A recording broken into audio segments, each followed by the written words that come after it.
Lena introduced me as a dinosaur of Latvian startup ecosystem. I brought my dinosaur voice with me. Don't worry, it's not COVID that I'm here to spread. It's my seasonal friend laryngitis that usually appears when I have a public speech. And if you're curious, there's a funny YouTube video of me losing voice in front of 2K people audience. What I did back then, I whispered my presentation through the end, and really friendly audience clapped slowly till I die, almost. But I managed. I hope this won't happen today. The worst case scenario, you listen to my Marge Simpson voice. The best case scenario, it disappears in a while. So stay with me, please. Back to reason why I'm here. I want to share my startup founding story of how we sold startup, got acquired by a bigger company, a story of how we transitioned personally, how I transitioned as a professional, how the team and the product transitioned, and why I think it's useful to share in a times like we have now, when we collectively go through quite significant changes of how we work, how we communicate, how we interact with people. So there might be some practical, useful learnings, what I transitioned and what I can pass to you. So transition story of Infogram, Prezi, the company that we sold our product to, and how it is to build a product in a distributed team. And it's a change that for some of us might be really painful. We hate changes. We have to adapt to new things. But there is an opportunity in each new challenge. So for instance, work from home, learn from home setup gives opportunity of open job market. We can hear from Riga, work from international companies. We don't have to relocate. And there are small opportunities in different experiences that I've had recently, so I'm happy to share them with you today. So, to Infogram founding story. For those who don't know, Infogram is a Latvia-based startup. It got started in 2012. It was among first Latvian startups built here in Latvia at a time when we didn't use much word startup in our vocabularies, because there was no ecosystem back then. Infogram was among the first ones starting. Anna, who opened the speech, he was also part of one of the first startups here in Latvia. So slowly we started to build the community. Now we have conferences, accelerators, and many startups and many successful exits. But Infogram was one of the first stories and startups that started this.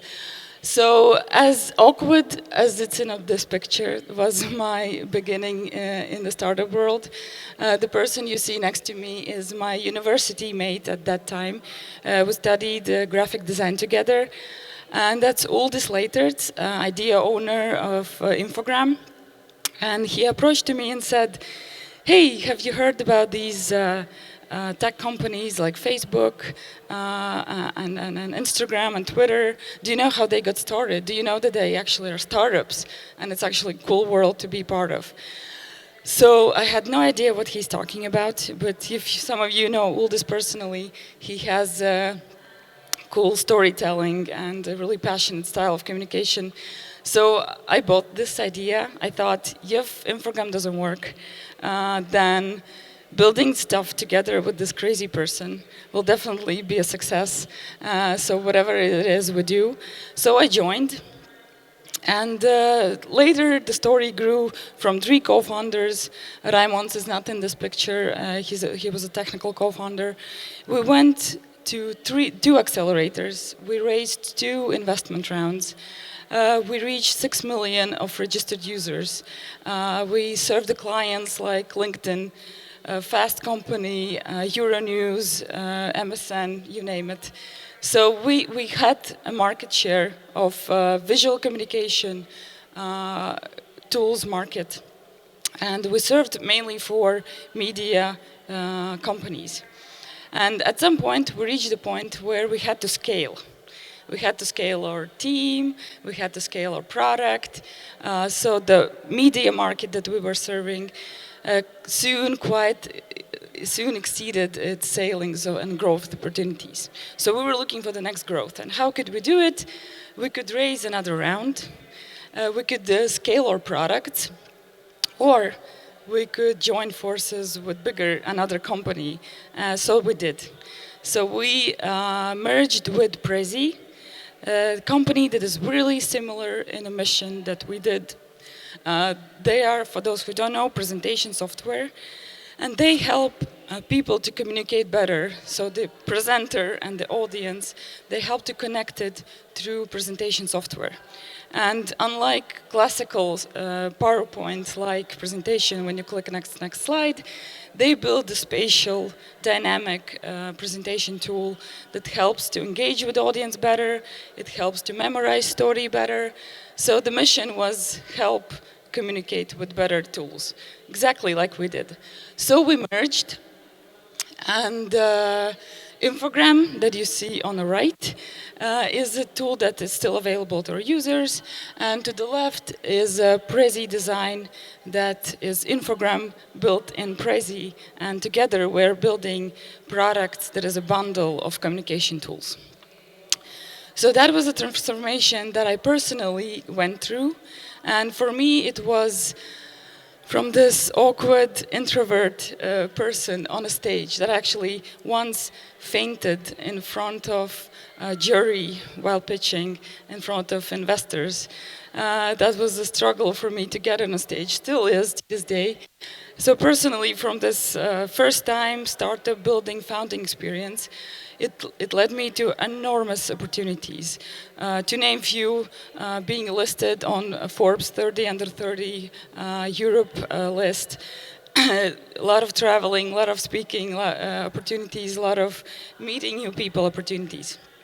So learning, build a product, build a team, build a company, becoming a leader, enormous lessons that I got through founding a startup. And of course, co-funding Riga TechGirls, gathering more women into tech, getting more women into tech. It was with the help of the startup journey. And the product itself, we served one market niche and we expanded through more and more products. And now we're building a bundle of products that help to communicate better. So I mentioned Prezi Present, it's a presentation tool.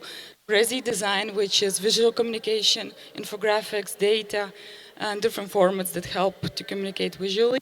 And in the middle, we have a Prezi Video that is a tool adapting to current situation. We know that many meetings, conferences like these, they move online, and the best engaging format is when we still communicate as a people. You see me on a screen, and there's a content next to me, and we together try to explain and convey the message. In a video format, I can use my body language, tone of voice, and convey message better. So we build a product that helps to connect person and the content. So it's the same Prezi, just in video. So now I'm managing the product, and I'm managing a Prezi design product from Riga team, and together we're building these communication products. So that was a Infogram transformation into Prezi, and Prezi itself transforms into new communication formats. That's one transformation example. And while the product and company is transforming, what we experienced as a team was 10 times scaling everything we had. So before acquisition, we were a team of 30 people, based mainly here in Riga. So there's a term for it, co-located team.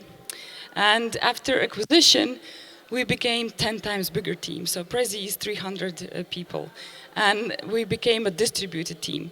So there is office in Budapest, there's office in Berlin and San Francisco, and now we have to communicate. We have to now find new ways how we make our decisions, how we communicate on a daily basis.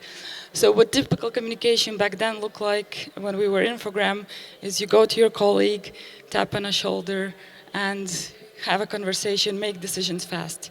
And when we moved to this bigger team setup, meetings moved online. We have to document things more. We have to rely on asynchronous communication, which means that not all of us are in the same time zone. We have to manage our time and meetings better. And we had to adopt. But the opportunity here, and the one side effect was it seemed that everything is slower. Instead of just getting decision now, I have to wait till the evening when San Francisco wakes up. But at the same time, opportunity is that now I work shoulder to shoulder with A-class professionals who, before Prezi, they built companies like LinkedIn, Google, IBM, and you name it. So I have these colleagues coaching me, cooperating with me, and showing ways of working. So there was side effects, but there are opportunities as well. So this is our team on a geographical map. So as I mentioned, distributed team, some inconveniences on a short term. And what I thought back then is a unique change that we as a company go through. It was a quite typical thing for distributed IT teams. I bet many of you work in the similar setup. And due to recent pandemic change, this is the change that, regardless of industry, many of us go through. So look at the conferences. This is a really rare picture of having a full room of people in a conference nowadays.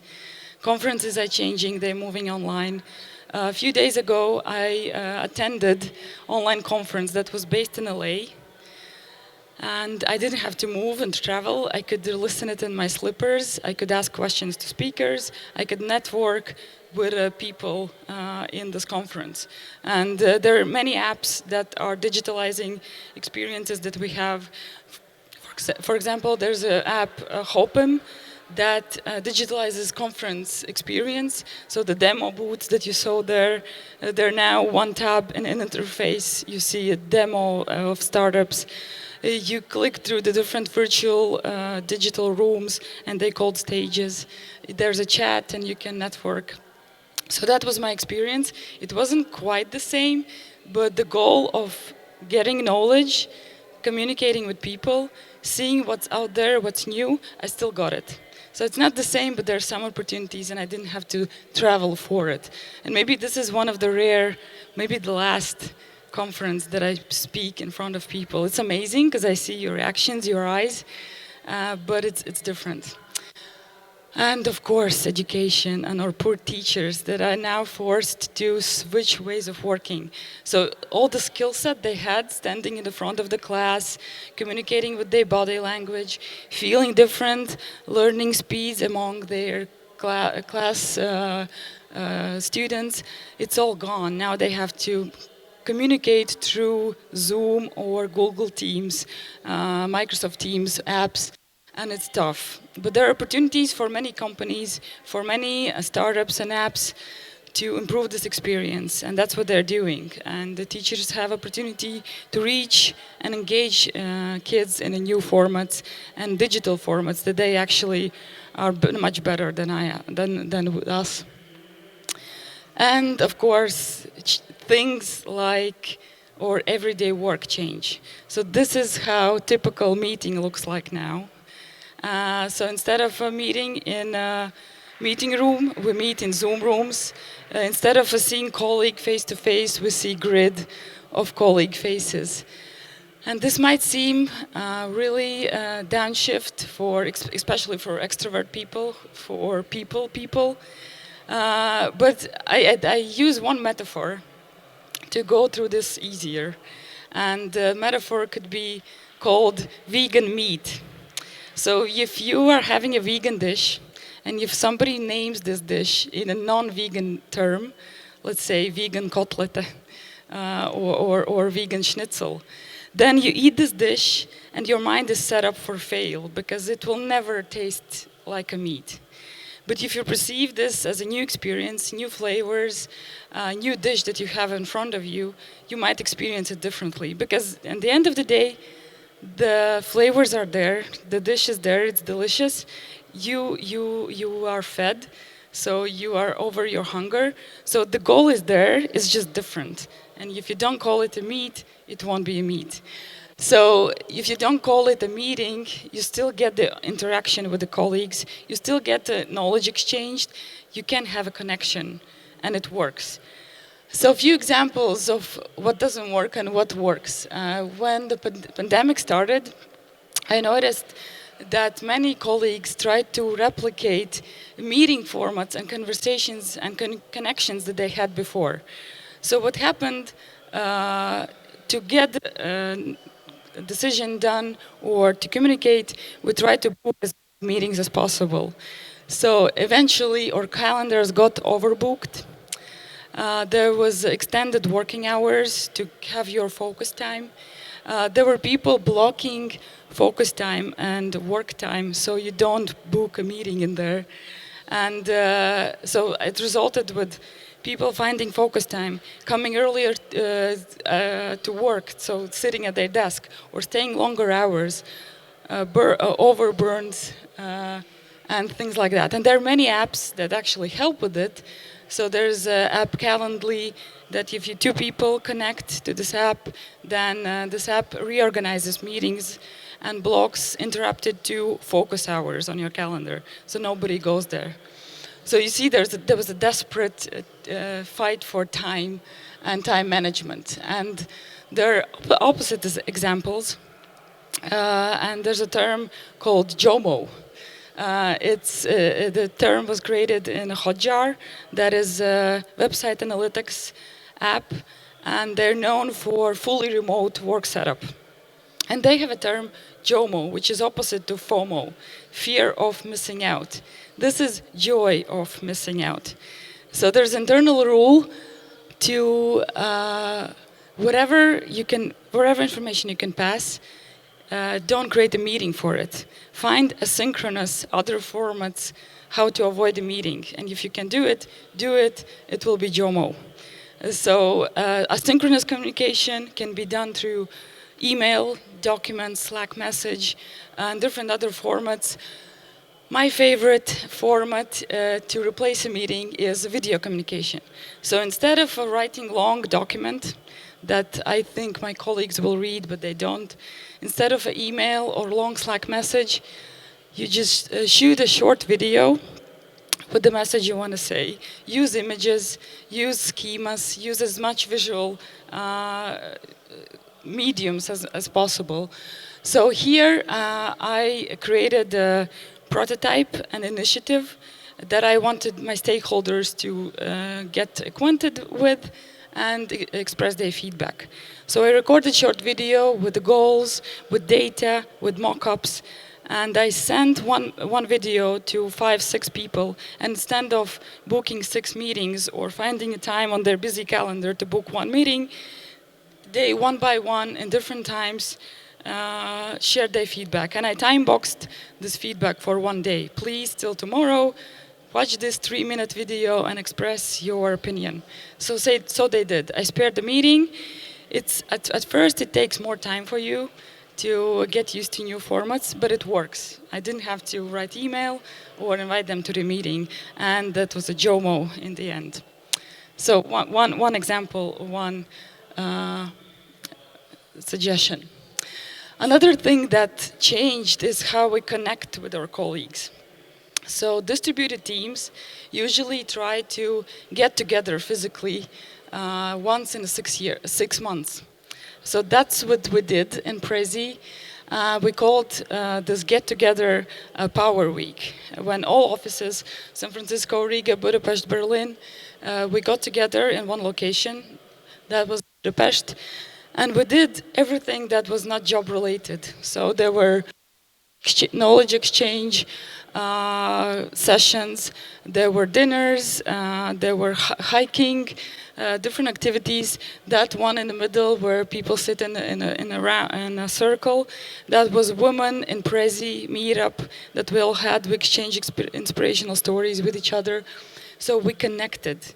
And the goal was to get away from our jobs, get our heads up the computer screens and connect on a human level. So that is a need that we still have, and we still need it to bond our team, to do our jobs well, and we have to digitalize it now.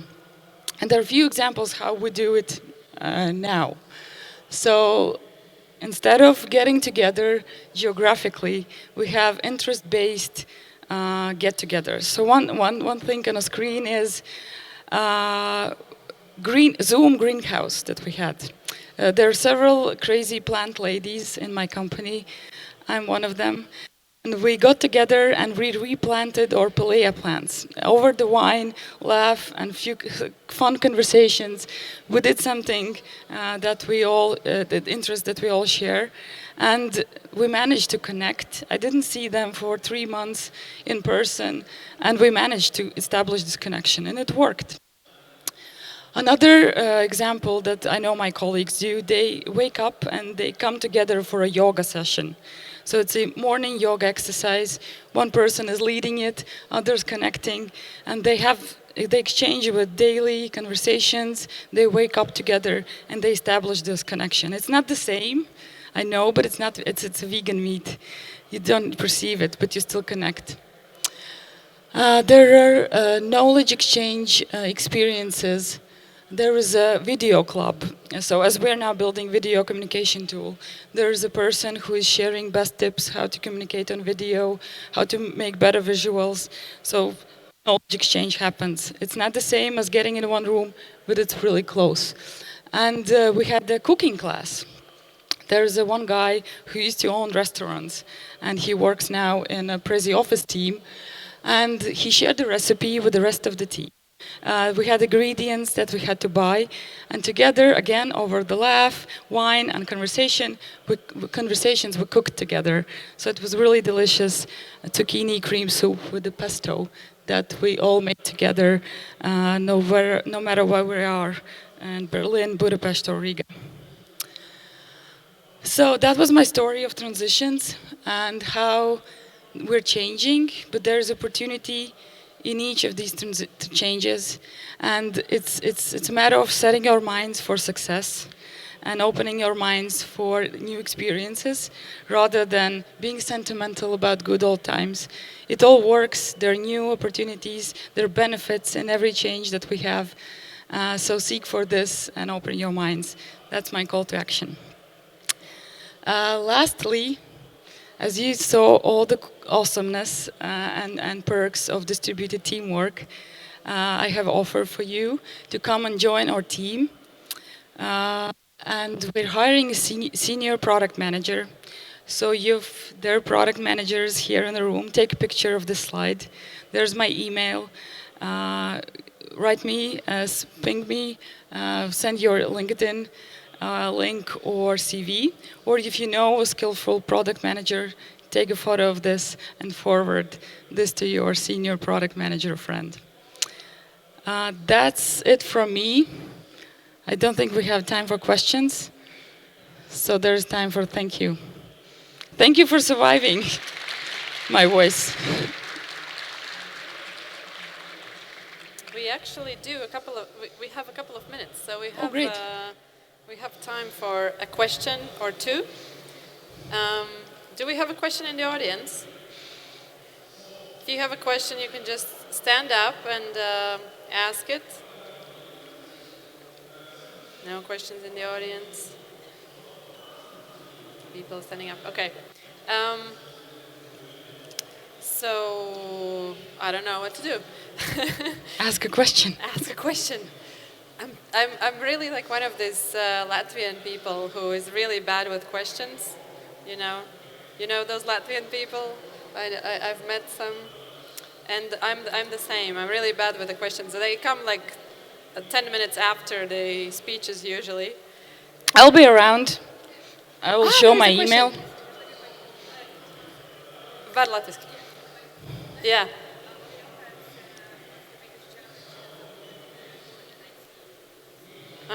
Alise, what has been your biggest challenge, or maybe you can reflect the biggest challenge as a woman in IT? If I was a man in IT and then I changed to woman in IT, I would know. I could compare, but I don't have this opportunity to experience what it is to be a man in IT. And also it's difficult to distinguish what was my personal growth and personal challenges instead of industry or represent the whole women race in IT. So I know that IT as industry is now much more welcoming than it used to be, that I know from my more senior colleagues. Only silly, dumb companies are not diverse because you cannot afford to be with prejudices and ignoring diversity fact because lack of human resources, lack of talent opens up our minds. So this is the best time ever to be a woman in IT. There are many opportunities again, so I cannot compare. I won't go into more negative examples, but this is the time. There are good companies out there. There are diverse companies out there. There's a lot of support. There is Iepazīsti Technologies courses. There's Riga TechGirls. There are conferences, women in tech stages. There were times where it wasn't like that. So come and join. I think if I can just comment then, back then when we started, I think a challenge was to cope with all the attention because it was just like 5 women among 100 men, and then in the startup world, and then like coping with with all of that attention was a challenge. Yes, the one example, that the accelerator that we were in, they were trying to get women on a stage. So if there's a startup and founder is a guy, but if there's a girl in a team, that they push the girl on a stage because that was the easiest way how to stand out, and that's how they got me on a stage actually.